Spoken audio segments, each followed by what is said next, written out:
మాకు అధికారమే పరమావిధిగా పనిచేసే ఆలోచన లేదు. తెలంగాణ అస్తిత్వ పరిరక్షణ ముఖ్యం, తెలంగాణ ప్రజల ప్రయోజనాల పరిరక్షణ ముఖ్యం. వాటి కోసం పనిచేయాలని చెప్పి సమావేశం ఈరోజు అభిప్రాయపడ్డది. ఇందాక నేను చెప్పినట్టు ఈ 25వ సంవత్సరం సిల్వర్ జూబ్లీ ఉత్సవాలు, రజతోత్సవాల్ని సంవత్సరం మొత్తం కూడా ఒక సంవత్సరం పాటు నిర్వహించాలని చెప్పి కూడా స్థూలంగా ఒక ఆలోచనకు వచ్చినాం.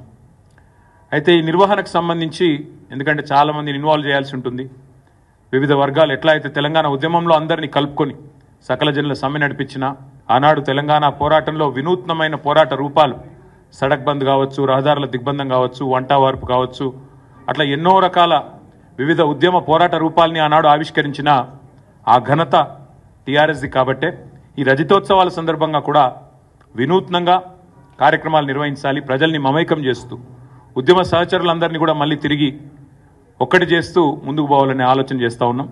దానికి సంబంధించి రాబోయే వారం రోజుల్లో పెద్దలు కేసీఆర్ గారు కొన్ని కమిటీలను కూడా, ఎందుకంటే ఈ ఉత్సవాల నిర్వహణకు కొన్ని కమిటీల అవసరం కూడా ఉంటుంది కాబట్టి, మరి కొంతమంది సీనియర్ నాయకులతో, పార్టీ ముఖ్యులతో, అదేవిధంగా పార్టీ ఏతర వ్యక్తులతో, తెలంగాణ ఉద్యమంతో పెనవేసుకొని అనుబంధం ఉన్న వ్యక్తులతో కూడా కొన్ని కమిటీలను కూడా ఈ రాబోయే వారంలో ప్రకటించబోతా ఉన్నాం.